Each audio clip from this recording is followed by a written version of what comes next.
I have a few plant care jobs that need doing in my plant room, so I thought I'd take you along on a slow morning to show you what I get up to. I'm always on a client's site or running after my family, and my poor plants come last when it comes to plant care. I have a couple of plants with pests. One has a mealybug, one has thrips. I'll show you what that looks like and I'll show you how I'm going to treat it. I also need to repot my Euphorbia tiracali, and this plant is in a very small pot. The soil is constantly dry, which I know is good for Euphorbia, but I just think some fresh soil and a bigger pot will just do this plant good. I've also got a few other jobs I need to do, like rotating my plants, especially in the autumn and winter months, cutting off some dead leaves, so let's get going.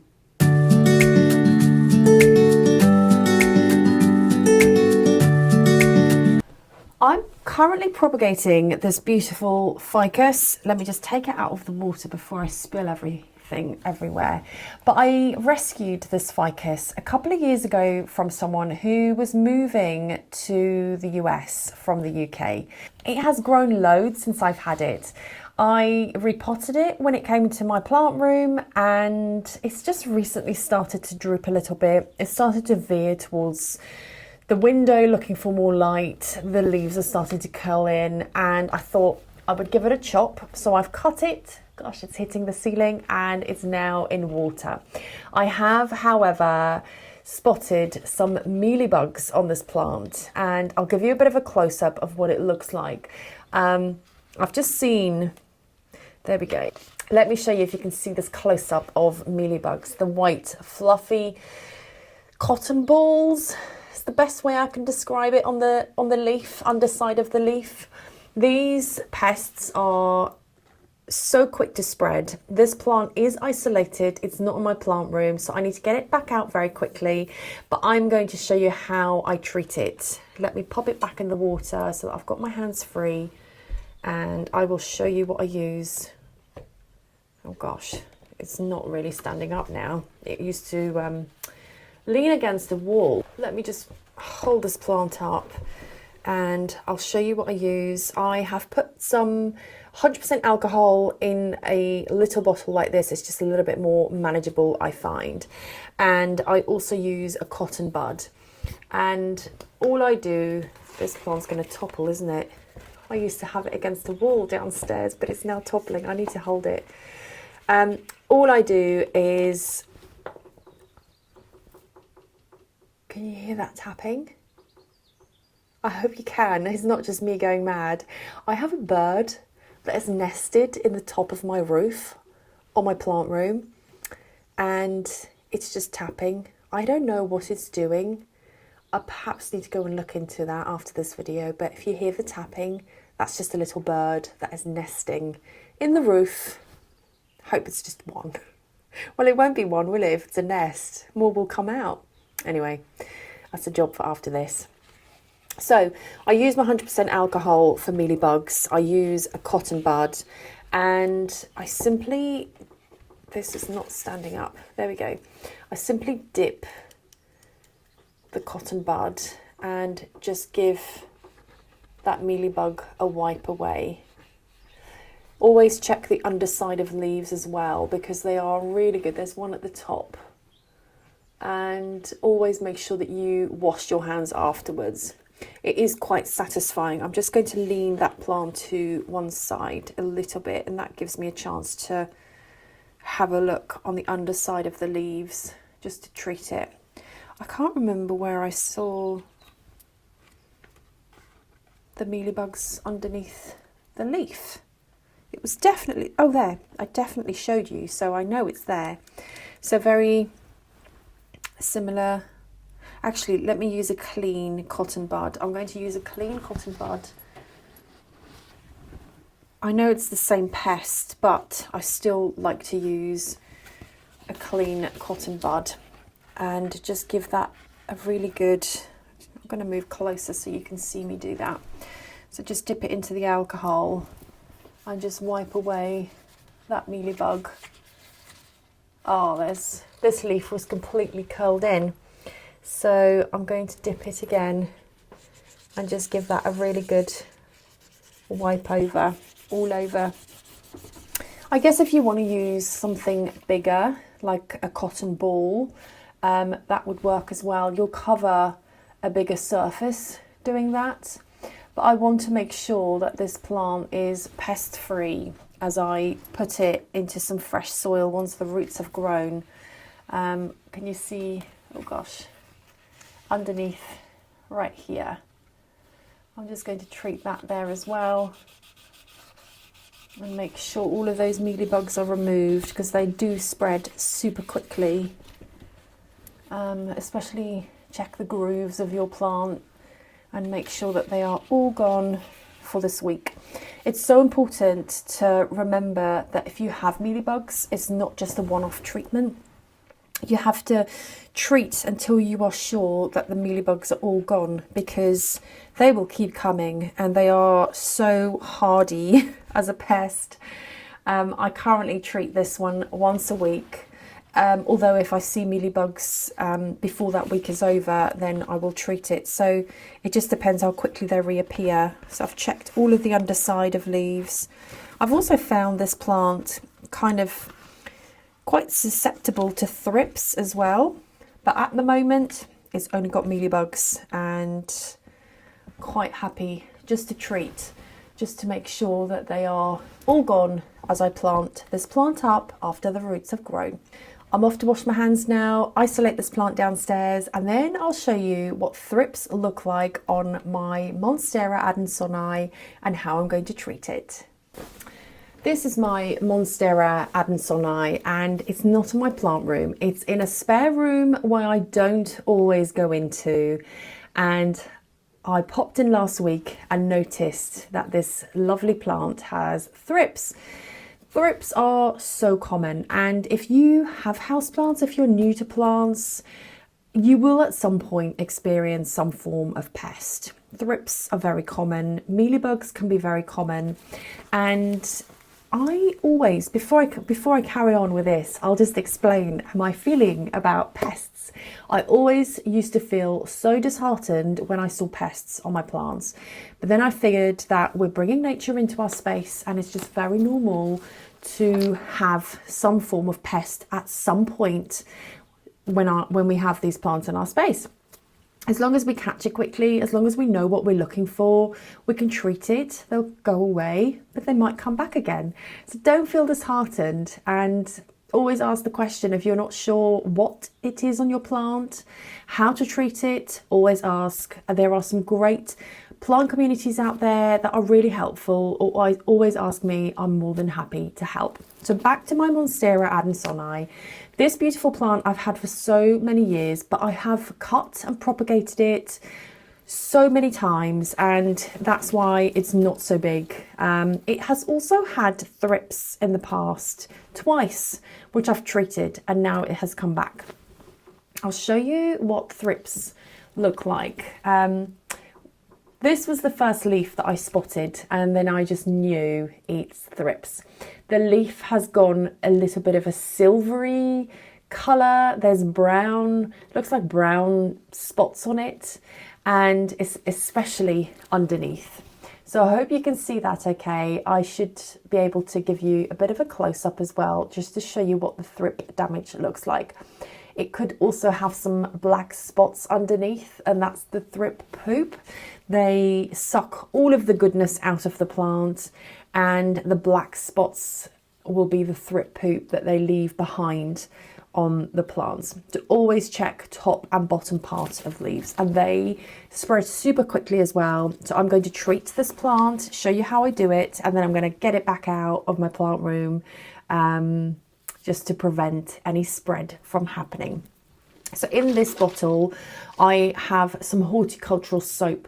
I know some people use neem oil as well. I find horticultural soap a really good preventative measure, so you can use it before you spot any pests, or I use it if I spot some thrips as well.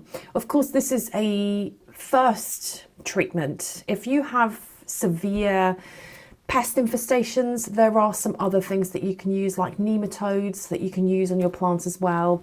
But this is purely for my first spot of pests and how I'm going to treat it. I do normally find if I treat it with some soap, it does ease and it does go away. I would spray and treat more than once a week, and it's especially ongoing, just like the mealybugs, to make sure that they do not return. So I mix, it always says on the bottle how much you need to use per 1 litre of the spray. So I've mixed it in here and I'm just going to give it a really good spray over. Like I said, it's a good preventative measure, some horticultural soap as well. So if you want to, I don't tend to clean my plants with it. I just use a damp kitchen towel and clean the leaves. But if you want to, you can use some horticultural soap. And I'm just going to get a cloth to show you. If I use horticultural soap as a preventative measure, I simply spray it on and leave it. But if there's some pests on there, then I spray it on and give it a really good wipe off, just to make sure that if there are any thrips on there, I get everything off. I wipe the top and the bottom part of the leaves. Just see if I can rest it on there so I've got more hands free.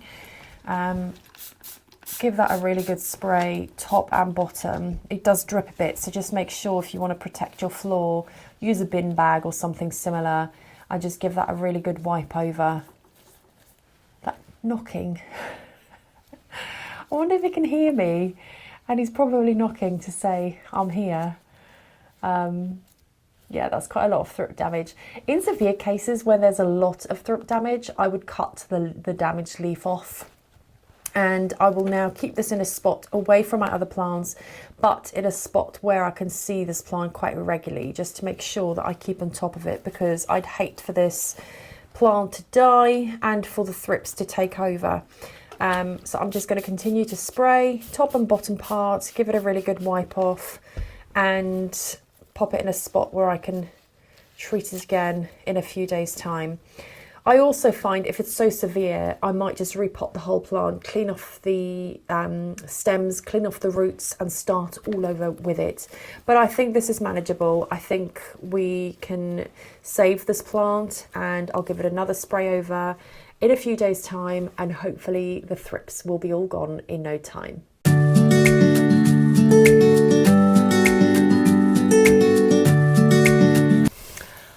I'm very quickly going to repot my Euphorbia tyricale. I've had this beautiful plant for about a month, and if you've seen my Euphorbia collection video, which I posted last week, I think. If you haven't seen it, go and have a little look.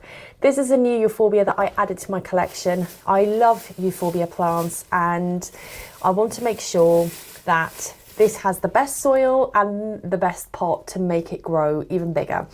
Don't have my repotting mat with me today. I thought I'd just use a bin bag to catch the old soil, but just going to remove the old soil. It's a great opportunity whenever you repot just to check the state of the roots, because if the roots are healthy, nothing is pulling away, nothing is soft and kind of congealed mush, then you know the roots are kind of healthy. It should also be a brownish colour. The roots should be quite firm, and just removing the soil, it just looks like the roots are super healthy. I'll give you a bit of a close-up. I'm making a massive mess, but that's okay. So I'm not going to remove too much of that soil. I am going to drop a lot on the carpet though. So you can see those roots are really healthy. It's a nice light brown colour. It's not coming away when I pull on it. So this is ready for a bigger pot and some fresh soil. So the soil that I've mixed together for my Euphorbia is a houseplant soil that I mix with some sand or some horticultural grit, and I also add worm castings in it just to make sure that I feed my plants with a slow release fertilizer. You don't have to use worm castings. You can just use a liquid fertilizer if you prefer, but this slow release worm cast is what I add to most of my plants, and it works really well. I still use a liquid fertilizer as well, I find the worm castings are slow release, whereas the liquid fertiliser is kind of fast acting. So I do use both. The soil that I'm using, let me see how much mess I can make and give you a bit of a give you a bit of a close-up of the soil as well. But this is a healthy soil mixed with some grit and some worm castings, just for a nice gritty soil to make sure that the roots of that plant can breathe really well. And I do love repotting, and I know some of you have said that you love repotting as well. It's such a mindful thing to do. It relaxes me completely, reminds me of my upbringing in South Africa, because I always had my hands in soil, making mud cakes, and I really need to find the time to repot my plants a little bit more, because I really love repotting. If you have also seen some of my other videos, you'll know that I'll be moving plant rooms very soon. I'll be taking all of my plants with me, but in that plant room I will have a table where I could do all of these kind of jobs on. At the moment I'm crouching down and doing everything on the floor, which is okay. It has worked for me. I love sitting on the floor, but sometimes it's just not very practical when I want to show you what I want to show you.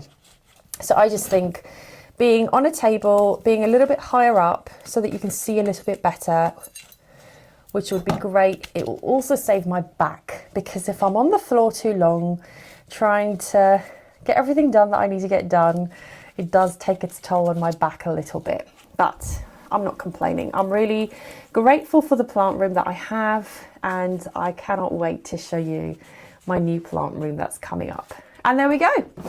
It's already looking so much better.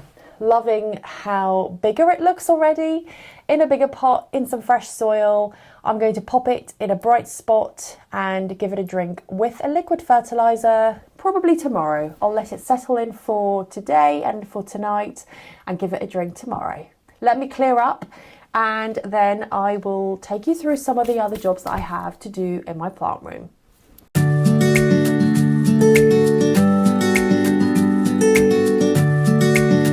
Just moved back. I hope you can see me all right. The sun is coming in, which is lovely to see, because it's been so gloomy and dark over the last 2 days. I just haven't had the sun. That's why I rely on grow lights quite a bit, but it's just lovely having the sun in. So I hope it's not beaming down on my head, because I know sometimes it can be a little bit too bright. On to my next job. I've got a beautiful strelitzia, and I'll show you what it looks like. You may have seen it in some of my other videos before, but I haven't cleaned the leaves for quite some time. If you don't clean your plant leaves, the reason we would do it is because we remove dust, which allows the plant to photosynthesize. So once that layer of dust is off, the plant can photosynthesize by taking necessary energy and resources from the sun. They just grow better. But also, as we remove the dust, it's an opportunity for us to check for pests, but also to remove the temptation for pests to potentially form a little home on the leaves. I find dusting plant leaves really relaxing.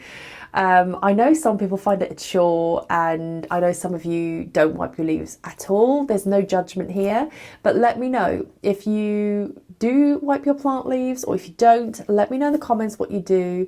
But I'm going to show you what it looks like beforehand, and I'm going to show you afterwards.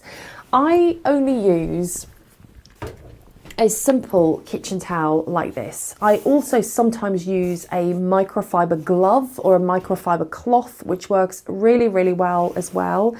But I'm going to use a kitchen towel because I want to show you all the dust that accumulates on this white paper towel. You might not always see it on a microfiber glove. So I wanted to show you what it actually looks like on the white kitchen towel. I think you'd be quite surprised. I haven't cleaned this plant for quite some time, so I do expect quite a lot of dust to be on there.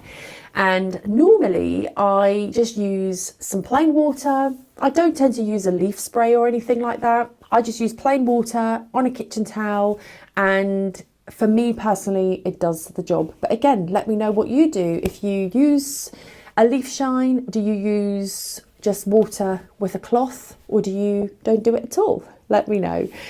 For the purpose of cleaning this Strelitzia, because I haven't cleaned it for some time, and I think I have spotted some mealybugs, which I have cleared off last week, I'm going to use my horticultural spray on it just to prevent any other pests from potentially forming, because I think I've left it too long to clean it. So let me reposition my camera. I'll show you what the Strelitzia looks like, and I'll show you how I clean it and the amount of dust that accumulates on this afterwards. So let's go.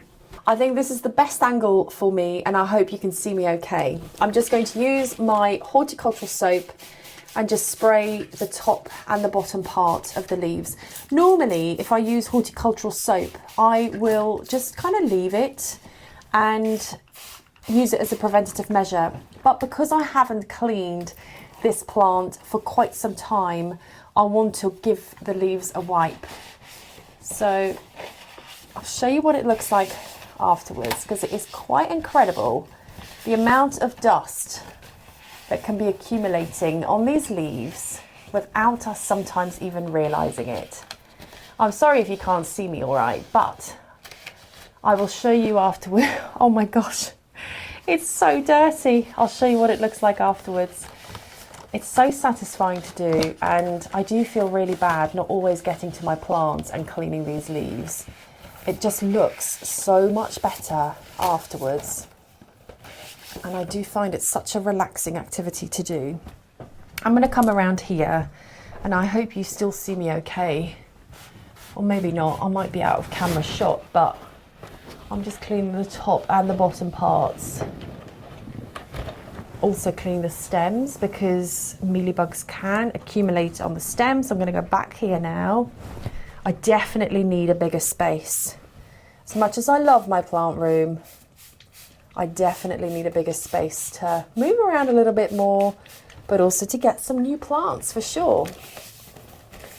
I will shortly be posting a video of just a very quick snapshot of the plants that I have in my space. And the purpose of that video would be for you to let me know what you have in your collection, so that I can get some ideas for my plant room. I've already done a plant room tour of my collection in here. So the next one will just be a very quick overview to remind you of what I have. But I really want some ideas of what you have in your plant room. So, or what you have in your house. So look out for that video coming, and just for some tips on what I should get. I never like to spend too much on plants. And I could even have 2 pothos or 2 sansevieria or 3 in my space. I don't mind, as long as I fill it with some greenery. But of course, I'm always up for a big variety. So I'll shortly be posting that video, and I'd love your thoughts on what I should get for my plant room next. Okay, I'm going to reposition my camera and show you the state of the kitchen towel after cleaning these leaves.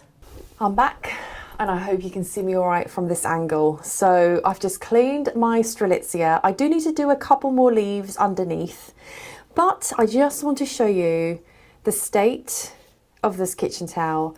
I do need to grab a fresh one. Look at that. And that's all dust that's been accumulating on my plant.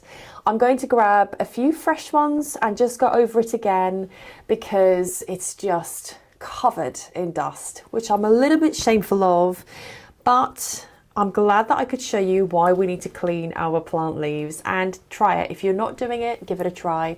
I find it really relaxing and just satisfying to see the leaves really nice and clean after I've cleaned it.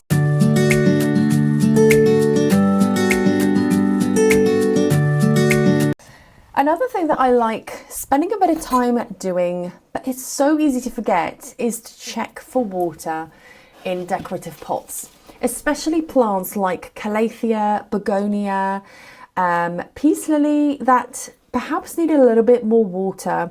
There's more water that can be accumulating at the bottom of this pot.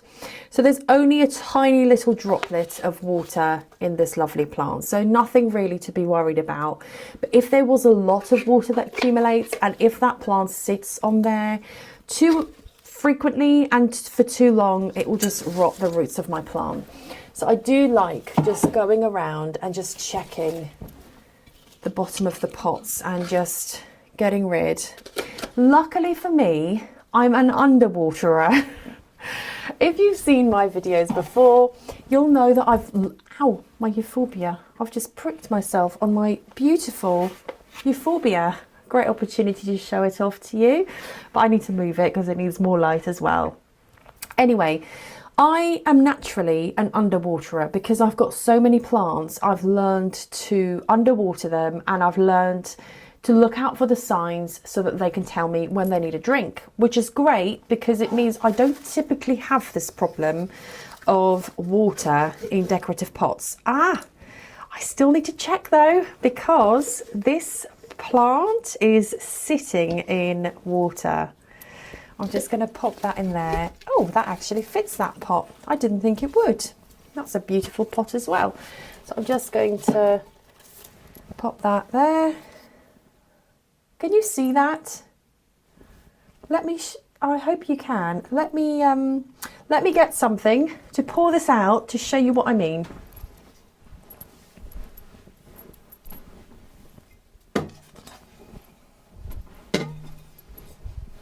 So this is already a bit of old stagnant water that I have in here, but the plant just come out from this pot and there is a lot of stagnant water in there, and if that plant just sat in there, the roots will ultimately die. So it's so important, even though you think you're an underwaterer like me, check your pots and remove the stagnant water. It will start to smell after a little while, but also your plant will start to become a little bit unhappy.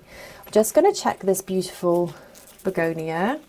I know begonia soil needs to be kind of moist and not too dry, but still I don't want soggy water sat underneath. Especially euphorbia, succulents, cacti, plants that don't like to have wet soil. It's so important to check to make sure that they're not sat in stagnant water. So go and check your pots, chuck out the old water that might be accumulating, and rescue your plants before they get root rot.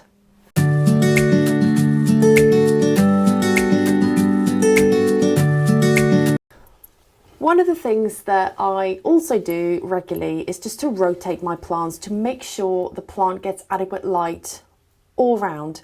If a plant like this big cactus that's against the wall, if I never rotate it, the side against the wall won't get adequate light, and you might see some problems further down the line with that plant. Euphorbia, succulents, cacti, even leafy plants like this, if you have a plant against the wall and it's not rotated, the side against the wall will be completely flat and the other side that's facing the light will be nice and full. So if you do want to have a fuller plant all round, make sure to spend a bit of time just rotating every week or so, every 10 days when you do your watering. Make sure to spend a bit of time just rotating your plants to make sure that they get adequate light. If you can, use a grow light from the top. Grow lights are great to top up on those light requirements that your plants might not get from natural light in the room that it's in, but I definitely find a grow light works super well. This is a great example of a plant that has been against a darker corner because there's no growth over here, whereas there's a lot of growth here. And I've just spotted these brown dead leaves, which is equally important to remove. But this is a good example of a plant that has had a flat side against the wall and this lovely side has been facing the light. So if you can, spend a bit of time, rotate your plants and make sure that they get adequate light all round.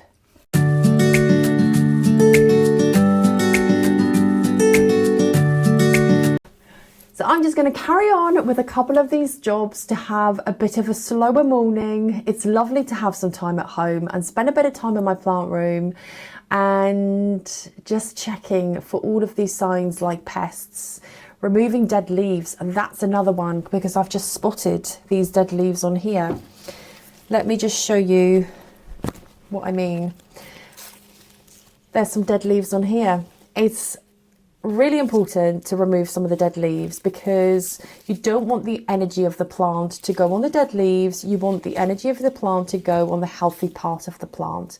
Just makes your plant looks a lot healthier, a lot better. So make sure also to check for some dead leaves, and that's what I'll be going around doing now, just to remove some of those old dead leaves. Some will come away really quickly and easily, whereas others you may just need to use a pair of clean secateurs to chop it off and clean up the plant really nicely. If you have any questions about your plants, whether it's about repotting or pests or watering, give me a question in the comments below.